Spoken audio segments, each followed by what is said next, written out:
반갑습니다. 무량튜브입니다. 구독과 좋아요 버튼 끝까지 시청 부탁드립니다. 구독 부탁드립니다.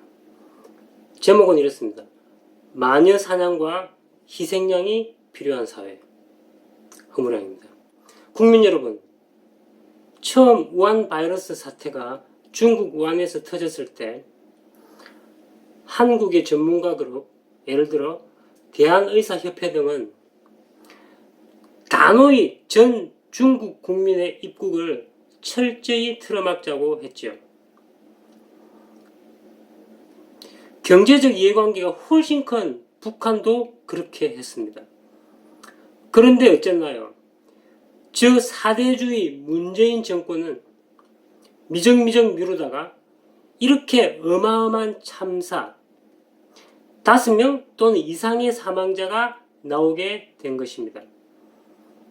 완벽한 정부의 실수이죠. 그런데 더 황당한 것은 정부가 실수를 인정하지 않고 있다는 겁니다.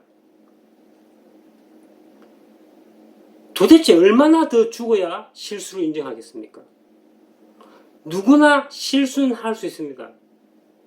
정말 양보해서 심지어 정부조차도 말입니다. 그런데 반대로 문 정권은 지금 스케이프고트, 희생양을 찾고 있습니다.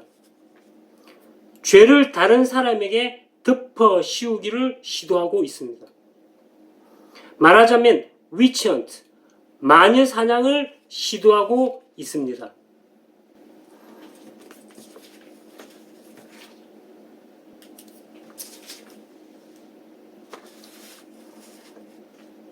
저는 특정 종교를 옹호하고 싶은 생각이 추호도 없습니다.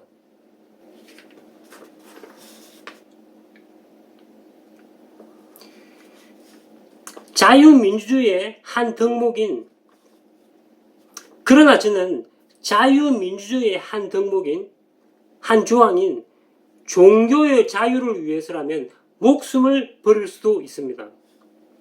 아무리 밉다 해도 신천지 교회 폐쇄 명령은 전체주의의 발상이자 전형적인 마녀사냥, 희생양 찾기 노름입니다. 그럼 제가 한번 반문하겠습니다. 만약 순복음교회에서 환자가 1명 나오면 그 큰 교회를 폐쇄시킬 겁니까? 만약 명동성당에서 환자가 등장한다면, 우한 폐렴 환자가 등장한다면 대한민국 카톨릭 전체 성당을 폐쇄를 명령하실 겁니까? 결정하시겠습니까? 볼테르의 이런 말이 생각나는군요. 나는 당신의 의견에 반대하지만 당신의 말할 권리를 위해 죽음을 각오하고 싸우겠다. 물론 이 말에 대한 논란은 많습니다. 과연 그의 말인지 아닌지에 대한 논란은 많습니다.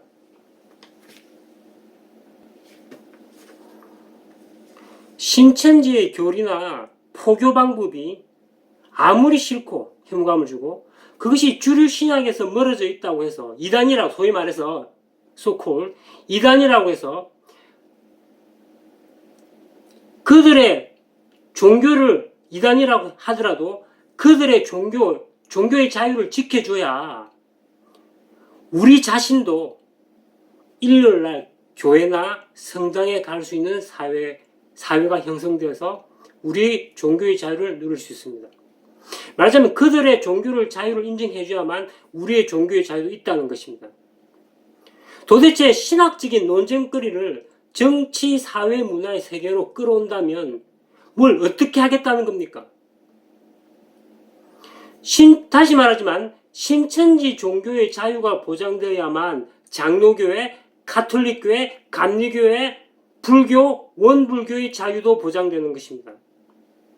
그 사람들이 이 많이 교주를 구세주로 여기는 것이 신학적으로 매도되고 혐오될 수는 있겠으나 그것이 폭력의 대상이 되어서는 안 되는 것입니다. 개인이나 사회가 하는 폭력이 되어서는 안 되는 것입니다.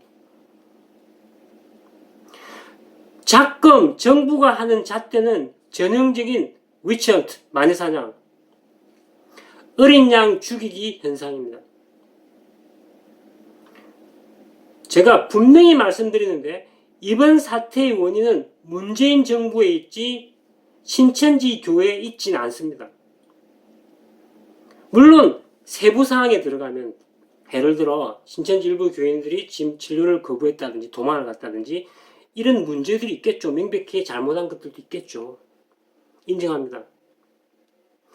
그러나 비록 그렇다 해도 원래 책임은 당연히 원래 책임과 모든 책임은 당연히 문재인 정권에 있음을 국민 여러분에 알려드립니다. 그리고 국민 여러분들에게 호소를 합니다. 저는 요즘 우리 사회에 전체주의의 망령이 어슬렁거리는 것을 느낍니다.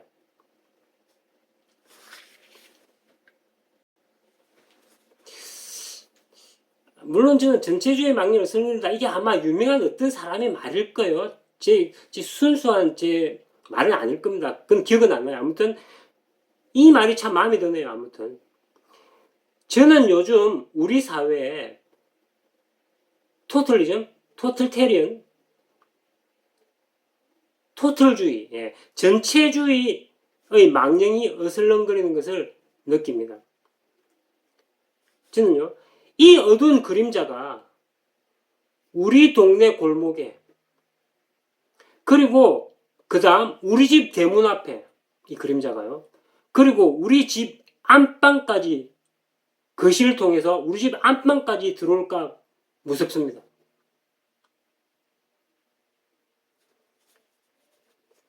히틀러가 유태인을 때려잡을 때 600만 명을 가스실에 집어넣어 학살하고 그 지방으로 비누를 만들 때 그때 침묵한 독일인들의 최후가 어땠는가? 그때 그 악행을 보고 침묵한 그 당시 독일인들의 최후가 어땠는가? 여러분들은 생각해 보시길 바랍니다. 아마 이 구절도 제가 아마 어디서 들은 구절일 거예요. 아마 신문에서. 근데 정확하게 제가 인용은 해야 되는데 죄송합니다. 그거에 대해서.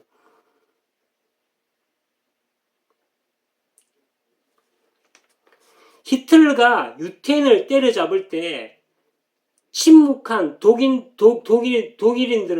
최후가 어땠는지 국민 여러분은 상기하여 주시기 바랍니다. 감사합니다. 이래서 오늘 제가 호소하는 내용은 끝이고요. 이제 사족인데요.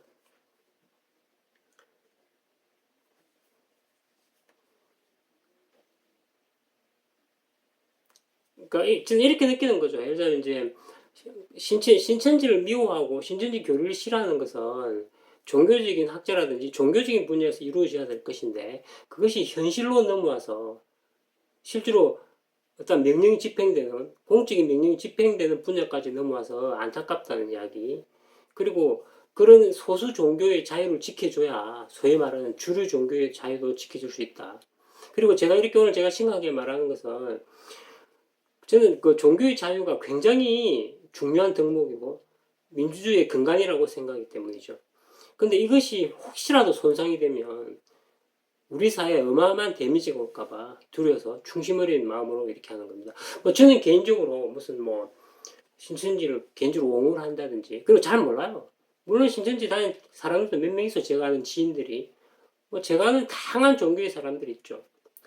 그러나 종교마다 다 동등한 것이고 동등한 권리를 갖고 있는 것이고요. 불법을 저지르지 않는. 근데 하여간 현재 작금의 지금 언론 매스미디어의 사태는요. 저는 그 확실히 느낍니다. 뭔가 희생양을 찾고 있다는 걸 제가 느낍니다. 그 희생양이 해피면 신천지인 것 같아요.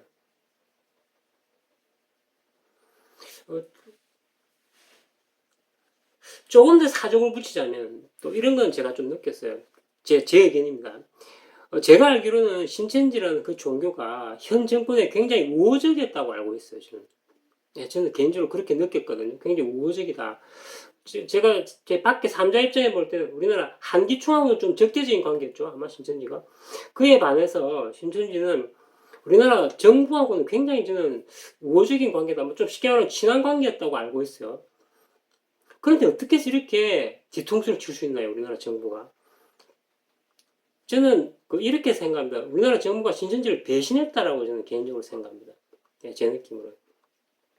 그래서 다시 한번 정리하지만 저는 그 종교의 자유를 옹호하고요. 또 어떠한 종교를 옹호할 권리도 있다고 생각하고요. 이 권리가 침해될 때는 우리 자유민주주의 근간이 흔들린다고 생각합니다. 네, 구독과 좋아요 버튼 부탁드리고요. 감사합니다.